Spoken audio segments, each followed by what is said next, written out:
alors Chichou, qu'est-ce Voilà. qu'on fait? Alors la réalisation nous le dit, nous allons directement du côté de Yaoundé parce qu'en plein nous avons M. Ghislain Pierre-Sono pour la revue de presse. Messieurs, bonjour, c'est à vous. Bonjour Thierry Carole, bonjour également à Soflane.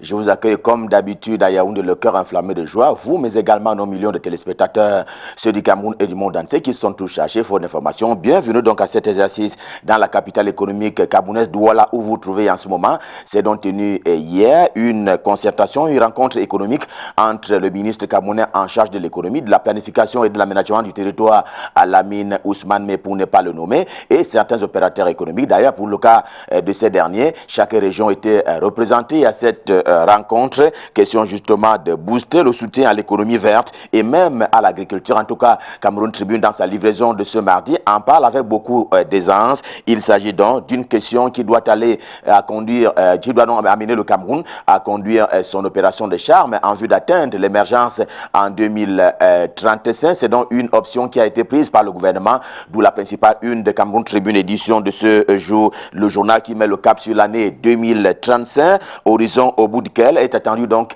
l'émergence du Cameroun. Des nouvelles de la dernière sont également proposées par Cameroun Tribune, édition de ce jour. Le journal qui a donc suivi les premiers pas d'un des lions indomptables du côté de la Belgique. Il s'agit de Michael Ngande qui évolue donc désormais dans le championnat belge.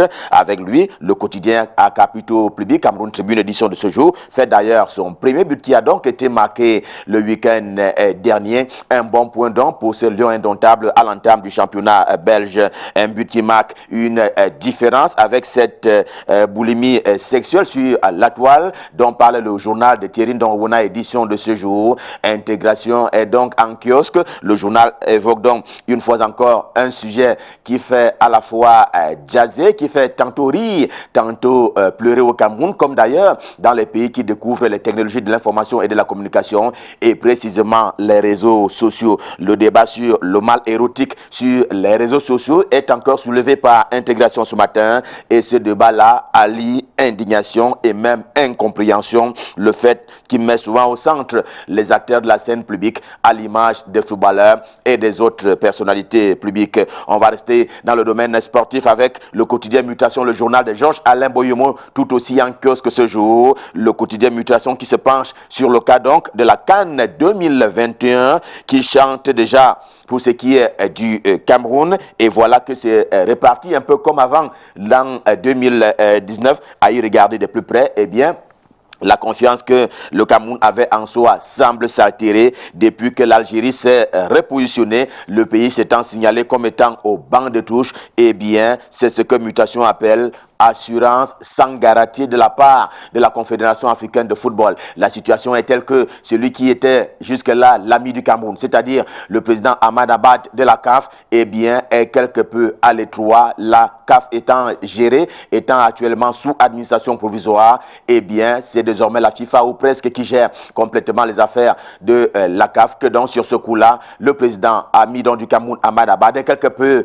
au banc de touche, d'où donc l'inquiétude qui est formulée par le quotidien Mutation, à savoir qu'il s'agit des garanties qui ont été données par celui-là pour que le Cameroun organise la CAN en 2021, mais ce sont des assurances sans garantie. Prospective nouvelle de Jean-Baptiste Biaye est également en kiosque. Il se fait d'ailleurs un peu plus direct sur cette problématique-là. L'Algérie est en stand-by, d'où une principale du journal, Raouf Bernaoui, qui est le ministre algérien des Sports et de l'Éducation physique, dit donc se tenir prêt comme pour jeter un pavé dans la mare s'agissant de l'organisation de la CAN en 2021, et il met un peu un doute sur les capacités camerounaises à pouvoir tenir le coup, à pouvoir être prêt un autre jour, dit. On redoute sa crise anglophone comme étant un élément quelque peu trouble pour parler de la sécurité du Cameroun, d'où justement la question qui est formulée ce matin par le quotidien camerounais d'expression anglaise The Guardian Post, également disponible en kiosque.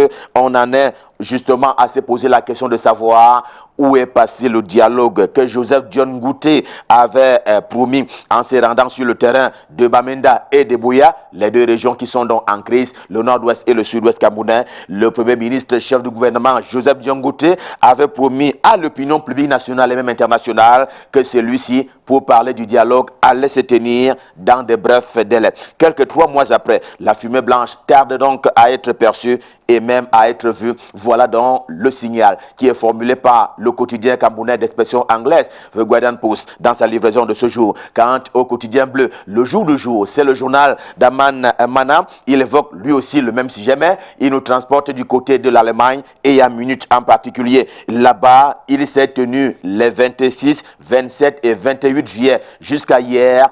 Une rencontre entre diaspora et diaspora, question d'évoquer encore la situation sécuritaire dans le nord-ouest et le sud-ouest camerounais. Et le journal bleu, le quotidien bleu, revient là-dessus ce matin, question de nous proposer les résolutions qui ont été prises à l'occasion de cette rencontre. Allemagne et justement contre Cameroun, on l'envisage très souvent sur les stades de football, sauf que cette fois-ci, le débat semble donc se transporter lui aussi sur le terrain sécuritaire, aussi. Le journal Le Gédéon, en kiosque ce jour, nous fait savoir qu'il y a également des Allemands qui s'intéressent à cette crise anglophone.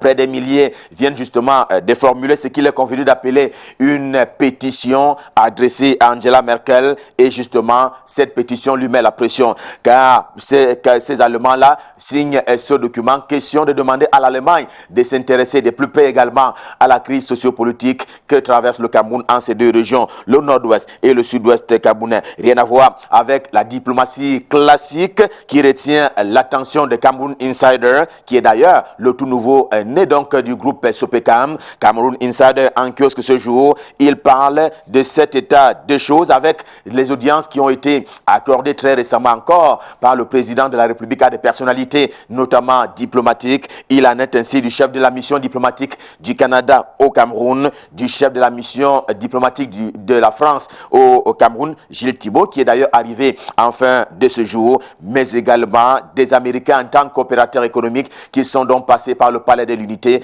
le palais présidentiel, à l'occasion des audiences qui ont donc été accordées par le président de la République pour des questions d'intérêt bilatéral et même sécuritaire. Paul Ngouaré Kindi et son journal Réalité répondent également présents ce matin. Ils ont touché un mot par rapport à cette question justement de la sécurité par le passé, mais sauf que ce matin, il met le cap d'abord sur l'extrême nord, l'une des régions justement du Cameroun qui sort également de la crise, avec notamment les affres de la secte terroriste Boko Haram. Le gouverneur Mindiyawa Bakari qui rompt un peu le silence ce matin, et il parle un peu de la secte terroriste à laquelle j'ai fait allusion, à savoir Boko Haram. Cela après une évaluation qui a été faite justement de la situation sécuritaire à l'issue d'un forum des gouverneurs du bassin du lac Tchad auquel il a justement participé. Réalité, édition de ce jour, parle également de Philippe Magamboa, qui est ministre chargé des missions à la présidence de la République,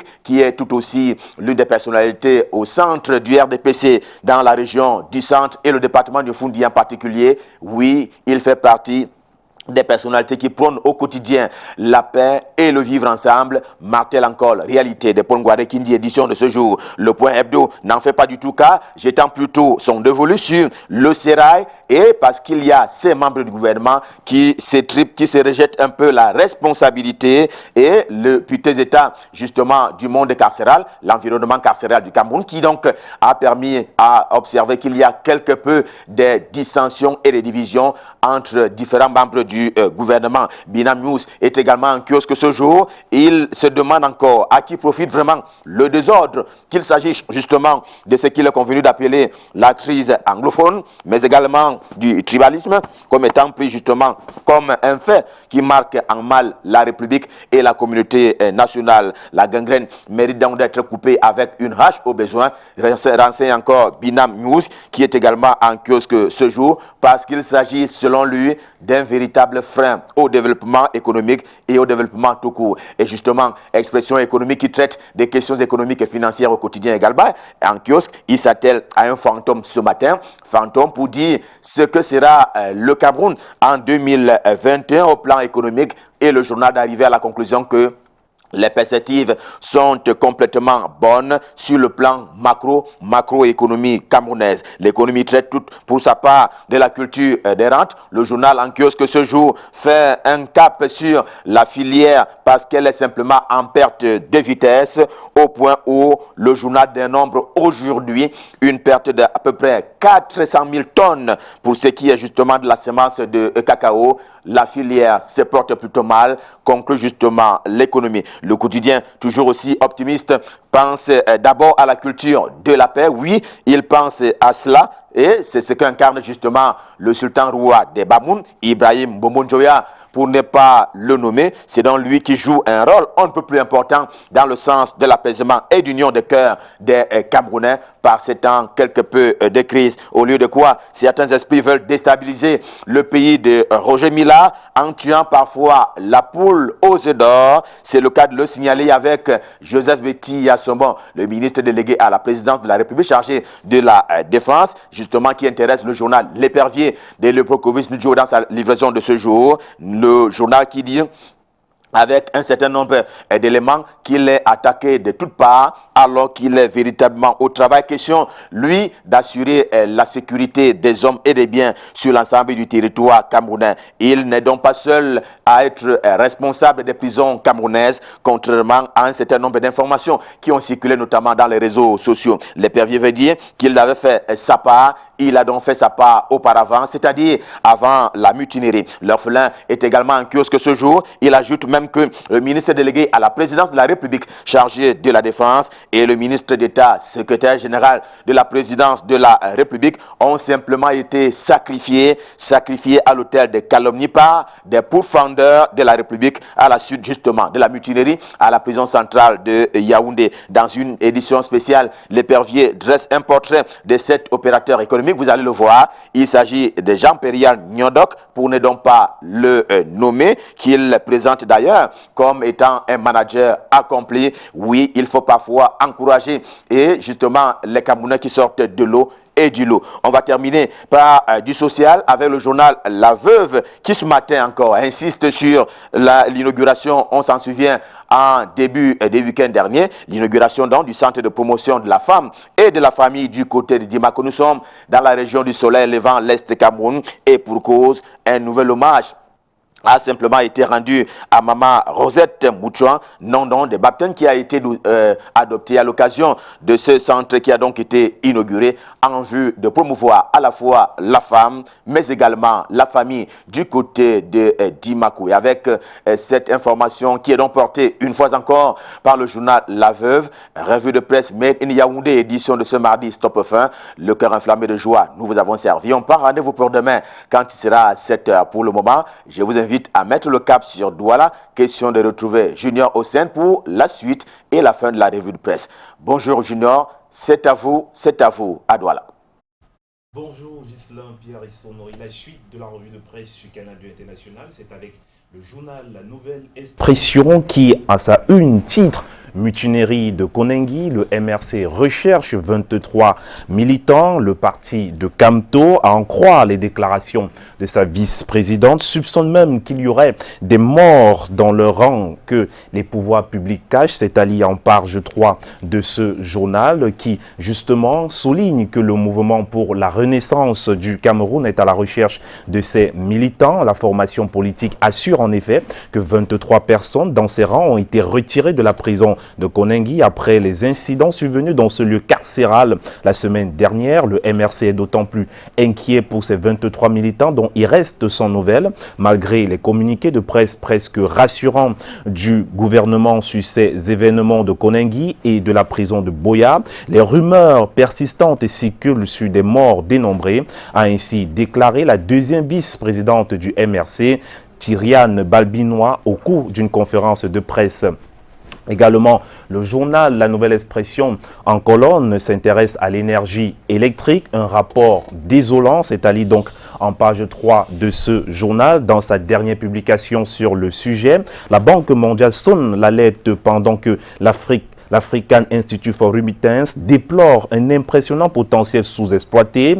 Il faut dire avec La Nouvelle Expression que près de 600 millions de personnes vivent toujours dans le noir. Le document mentionne qu'après une décennie d'avancées régulières, le taux d'électrification justement dans le monde a atteint 89% et 153 millions d'individus supplémentaires ont été ainsi raccordés chaque année à l'électricité. Mais la situation dans les régions les les plus isolés et en Afrique subsaharienne, précise le journal, reste particulièrement préoccupante puisque 573 millions de personnes y vivent toujours dans le noir. Avec le journal La Nouvelle Expression, on va s'intéresser à la localité de Bertoua. Peur sur la ville, titre au bas de page de ce journal. Depuis 3 semaines, la capitale régionale de l'Est est privée d'électricité, plongeant la population dans la détresse et bonjour les agressions. Et le journal précise justement qu'il s'agit là d'un manque de carburant. Cette situation perdue depuis bientôt 1 mois. La société distributrice de l'énergie électrique parle du manque de carburant pour les générateurs qui alimentent la région de l'Est. Et justement, le directeur régional Issa Baba va s'exprimer en déclarant « La quantité de carburant que nous recevons ne nous permet pas de satisfaire notre aimable clientèle. Résultat des courses, les nuits sont presque dans l'obscurité, ce qui a réveillé le phénomène de grand banditisme. » Et la revue de presse se poursuit également avec le journal Le Messager qui titre sur l'affaire Mamadou Mota Essi. Tyria Noa fait le procès du régime Biya. La présidente par intérim du MRC tient le pouvoir responsable de ce qui arrive à ses camarades du parti. C'est à retrouver en page 4 du journal où d'entrée de jeu, justement, la deuxième vice-présidente du MRC n'a pris aucune précaution pour tacler violemment le pouvoir de Yaoundé. Les nouvelles qui nous parviennent relatives à l'état de santé du premier vice-président du MRC, Mamadou Yakouba, séquestré au secrétariat d'État à la Défense, ne sont pas du tout rassurantes, précise ainsi la vice-présidente du MRC. Elles sont d'ailleurs très inquiétantes, a-t-elle martelé dans la foulée. Elle a précisé que Mamadou Yakouba, Dimota ainsi que 23 autres militants du MRC ont été violemment enlevés de la prison centrale de Koningui, puis maltraités à la suite des événements de la nuit du 22 au 23 juillet 2019. Par ailleurs, alerté par les bruits qui courent au sein de l'opinion faisant état des morts, des rumeurs persistantes pour garder sa terminologie en la circonstance suite aux mutineries de Koningui et de Boya. Le MRC est d'autant plus inquiet pour ses 23 militants dont il reste sans nouvelles en dépit des communiqués rassurants du gouvernement sur la question. Et l'actualité ce matin dans nos journaux, c'est avec le journal Le Satellite qui titre en sa une « Communauté urbaine de Douala, Frins Tonnet livre Douala à l'opposition ». C'est à retrouver en page 8 de ce journal. Et pour mieux comprendre le sujet, il faut parler de l'abandon de la ville à la dégradation qui indique justement l'implication de Tonnet dans le complot pour le renversement du régime, précise le journal.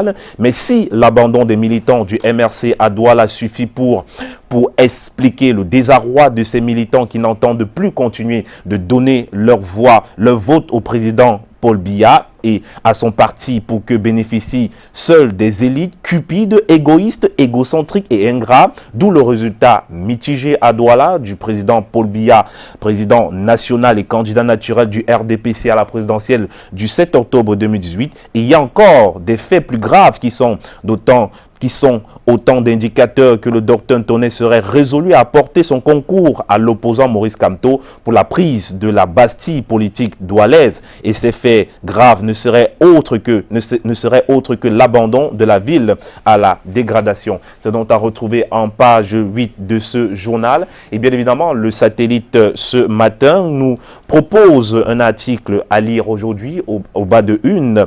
Retournement historique de la situation à la session RDPC du Vori 5.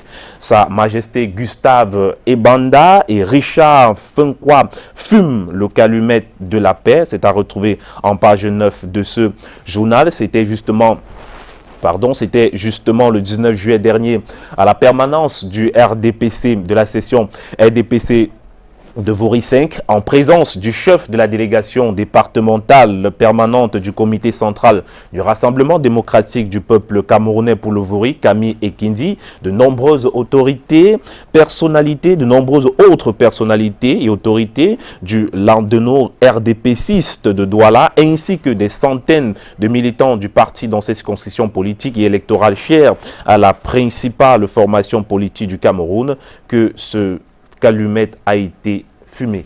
par les 2 hommes. C'est donc tout pour la revue de presse dans la capitale économique du Cameroun. Merci beaucoup, monsieur Monsieur Junior Rossin. Merci. Voilà. Donc, on espère tout simplement que vous allez retourner à la rédaction.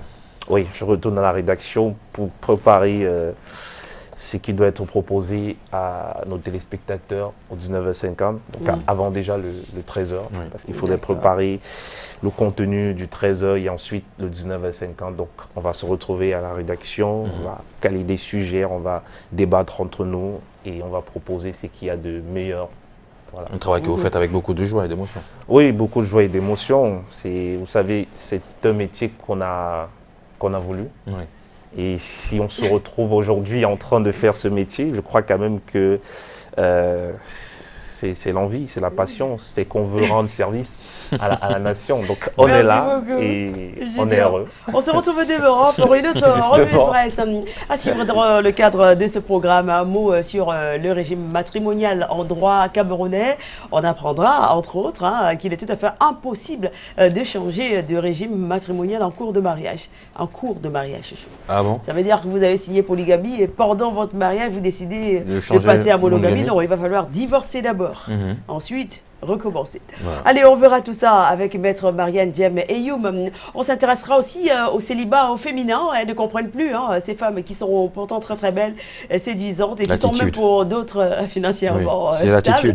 Elles ne comprennent pas toujours pourquoi elles sont toutes seules. Elles nous crient dessus. Elles qui ont eu folle envie pourtant de fonder un foyer. On verra évidemment ce qui leur retourne parce que nous sommes allés poser la question aux hommes pour savoir ce qui les fait fuir.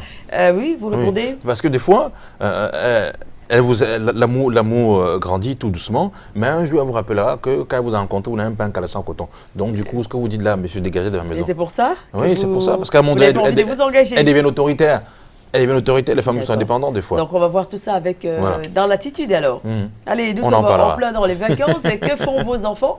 Est-ce qu'ils sont dans les rues, commerçants ambulants? Est-ce qu'ils sont dans vos villages pour aider les grands-parents? Est-ce qu'ils vadrouillent dans la ville à ne rien faire? Est-ce qu'ils regardent le crocheur? Eh bien, s'ils ne font rien, ce serait bien peut-être de se faire une petite formation en 2-3 semaines. Formation pour la fabrication des accessoires de décoration ou encore des bijoux. On en parlera dans le cadre de ce programme. Pour l'heure, on s'intéresse à une page de publicité.